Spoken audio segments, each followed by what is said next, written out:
Thunder rumbled over Sydney, low and unhurried, a wash of grey bruising the autumn morning. The kitchen stank of burnt caramel and sweat, sharp and heavy as my mentor's words still stinging my ears.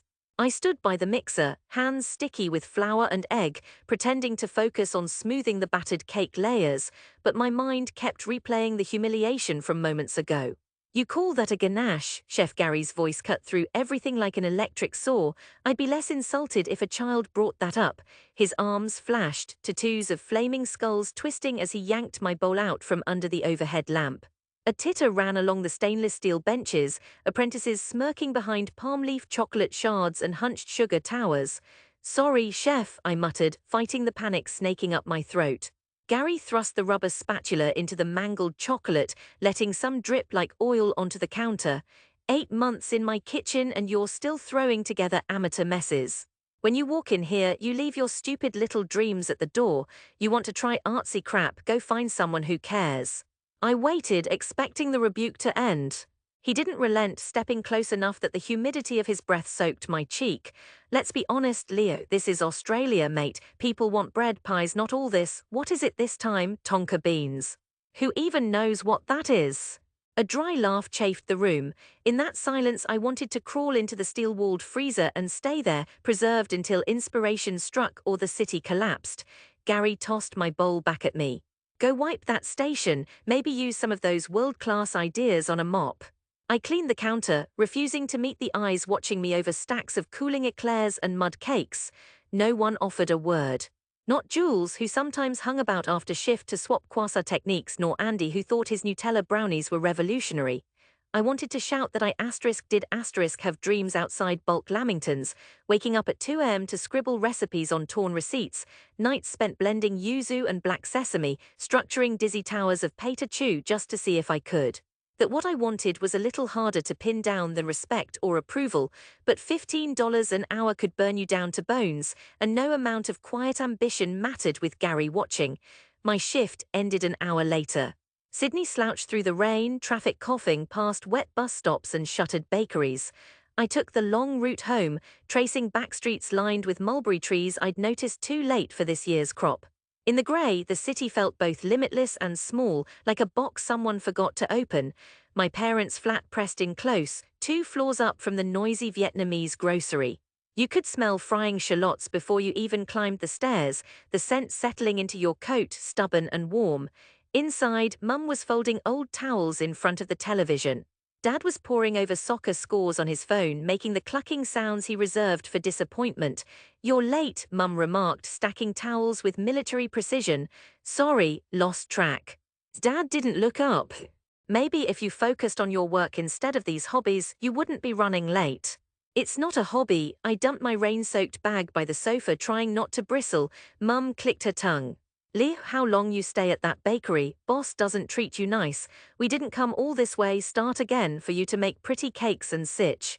That pronouncement strung worse than Gary's sneer. I kept my voice level. "I want to do more than survive. I want to make." "Make what? No one in this city cares about special cakes. Everyone likes vanilla slice lamingtons. These new things, people laugh." Dad grunted his agreement. "Dreams are easy when someone pays your bills." I almost told them how even at the bakery, no one wanted to try new things, how I'd been saving for a tiny oven and experimenting at midnight when they slept. I almost told them how recipes were the only thing that quieted the self-doubt Gary had drilled into me, but the words dried up. There was always laundry, rent, groceries, real things that lived louder than any dream.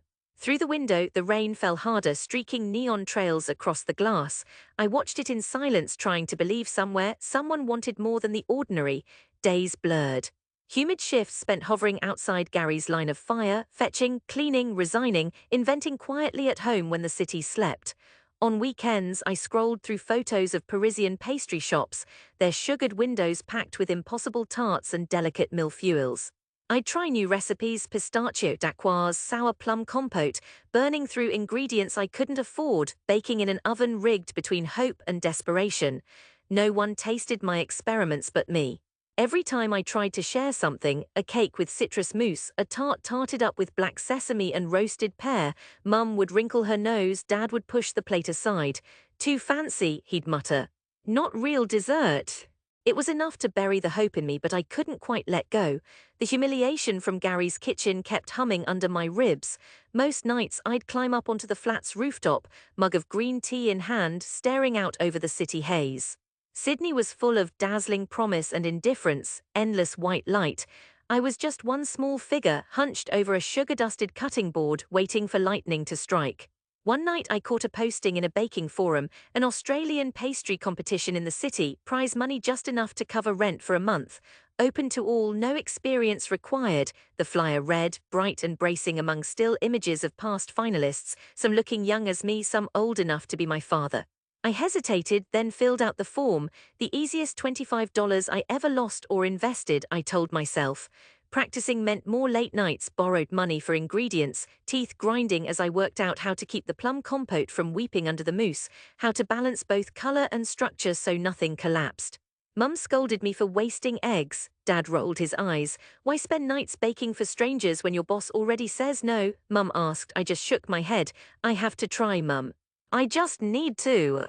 She didn't answer, hurt flickering in her gaze at the unfamiliar resolve. The competition venue was bright and clinical, rows of glossy marble workstations under unflinching white light. All morning I worked without looking up. Competitors hustled beside me, some focused and silent, others clattering pans, laughing with friends or filming on phones.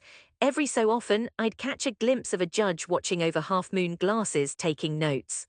I poured myself into my creation, layers of matcha sponge, tart plum mousse, a hidden pool of black sesame cream, all glazed with a high-gloss finish that looked like a piece of Sydney's night sky. The flavors were strange, sharp and clean, nothing like what Gary's kitchen would have allowed. As the clock ticked down, I stacked the medallion of sugar-flaked citrus on top, my hands shaking but sure for once. During judging, my heart hammered as the panel, three of Sydney's best-known pastry chefs, faces I'd only ever seen on TV or in ancient cookbooks, studied my work. The oldest, a French woman with hair like fine steel wool, cut a clean wedge and raised her eyes at the first taste. She whispered, then smiled. The others nodded. I didn't win first place. Second, they called my name, a blur of applause and light. There was money enough to fix the oven, a trophy, and a chance to stage at a new bakery, one where artsy crap wasn't a dirty word.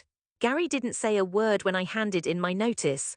Don't disappear was all Jules offered, pressing a leftover pane au chocolat into my hand. In the months that followed, the world inched wider. At the new bakery in Sarai Hills, a hive of glass and brushed concrete, where the line curled past the tram stop each morning, I was free to experiment with passion fruit ganache, coconut lychee creams, honest flavors layered in unapologetic forms. Customers asked questions, snapped photos for Instagram, offered feedback that wasn't just silence or derision. My supervisor, an eccentric Singaporean woman named May, treated every recipe like an adventure instead of a threat. One cool spring evening, after an especially busy Friday, May tapped me on the shoulder. You ever think about running your own place? I couldn't answer, it sounded impossible. She shrugged, not right away, but you could, you should. Sydney needs new flavors, just you must be stubborn for your own path. That night I walked home through side streets blooming with jasmine, fingers dusted with icing sugar and hope. For the first time, a future unfurled ahead of me, strange, tricky, scented with possibility. The years gathered their own rhythm. I saved, honed recipes, learned how to source ingredients at wholesale, how to talk contractors into renovation loans. In little pieces, Sydney opened its arms, rough but fair.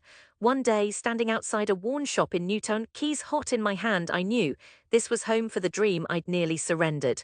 Within weeks, the space swelled with the aroma of yuzu custard, caramelized white chocolate, burnt honey and almond. I hung fairy lights across the windows, arranged battered recipe books along the counter, hired 2 apprentices who tumbled in on hopeful energy and learned quickly. We called it Nightingale. The grand opening was mess and joy, lines out the door, bouquets from other bakers, reporters and food bloggers jostling for shots of my black sesame entremet and star-shaped guava tarts. From nowhere to Newton's best, one write-up called me. Some weeks I barely had time to breathe. On others, I'd stay late after close, hunched over spreadsheets and inventory sheets, almost laughing at my own exhaustion. Each batch that sold out, each shy compliment, each family sharing my creations at the counter, warmed some part of me that the old scorn had once frozen. But my parents never came. I sent invitations. I brought home leftover pastries, only for Mum to sigh Dad to wave me off. Nice packaging at least, he'd say, avoiding my eyes. Their skepticism dulled sometimes into apathy. Other times it strung anew, especially when I remembered those first kitchen humiliations, how I'd believed I had to justify my every risk as if their faith was an ingredient I needed to measure. Then one June, Nightingale's reputation soared past the city. Photos of my pastries appeared in big glossy food magazines. A local TV show called asked for a feature segment on Sydney's most innovative bakeries. I almost declined, some old caution trying to clip my wings, but May, still my fiercest supporter, insisted. Let them see your people, your city, let them taste what you built. A week before the shoot, I braced myself. I called Mum. Can you and Dad come to Nightingale next Saturday? They're doing a story on me. It'd mean a lot if you were here. She hesitated. You want us or you want to show off? I swallowed the hurt. Just be here, please. The morning of the shoot was golden, crisp air full of traffic and promise. Early before the doors opened, I arranged the display with trembling hands, jewel-toned domes, slices of pistachio dacquoise, the signature black sesame tartlets. Customers clustered hungrily outside, peering in. I kept looking at the door, hoping. Mum and Dad arrived just before the camera crew, stiff in their Sunday best. Mum eyed the crowd, nervous, clutching her bag. Dad looked everywhere but at me. The camera crew swept in, lights and microphones bristling. The host, a brisk woman with sharp cheekbones, strolled through the shop as I explained each pastry, detailing how Sydney itself, its market stalls and immigrant kitchens, had shaped my flavors. People jostled for selfies or quietly waited, hands wrapped around coffees. At last the host motioned my parents over. So Leo's family is here, can we get your thoughts? I barely managed to meet their eyes. Mum offered a shy smile. Didn't think all those messes in our kitchen go anywhere. Now look, people line up. Dad, stiff and uncertain, glanced about. He didn't listen to us. Maybe that was right. The host pressed more. What's your favorite thing he's made? Anything that reminds you of homes. Mum hesitated, then reached for a tart, coconut, pandan, passion fruit, a bridge of old flavors turned sharp and new. She bit in, her silence stretching as flavors blossomed, bright and real. I watched, breathless. Finally, she smiled without doubt, tears prickling at the corners of her eyes. Tastes like something new but still ours. Dad, less effusive, took a walnut cake, chewing thoughtfully. He nodded once, and for him it was thunder. The segment aired that weekend. Friends messaged me, excited, customers doubled. At the shop I sometimes heard people whisper, that's him, the night sky cake guy. Feedback spilled in. Letters from old teachers, invitations for collaborations. Every success only deepened the ache where I'd once felt invisible. Every quiet thank you felt like proof I was whole again. One evening, months after the shoot, I locked the doors as the city darkened. My parents arrived, no cameras this time, no crowd, just them, just me. Mum presented me with a bundle. We brought you some towels. For your kitchen when you make a mess. Dad offered a single word, proud. I hugged them, eyes stinging. Sydney hummed, lights pulsing through fog, all that possibility revealed. I finally knew I'd carried my dignity through every hurt and humiliation. I'd found a way home not by erasing my dream, but by feeding it. In the quiet as night settled, I baked for them, layers of what I loved and where I came from, new sugar singing over old memories. Behind glass, the city stretched awaiting, as bright and complicated as a dream no longer in doubt.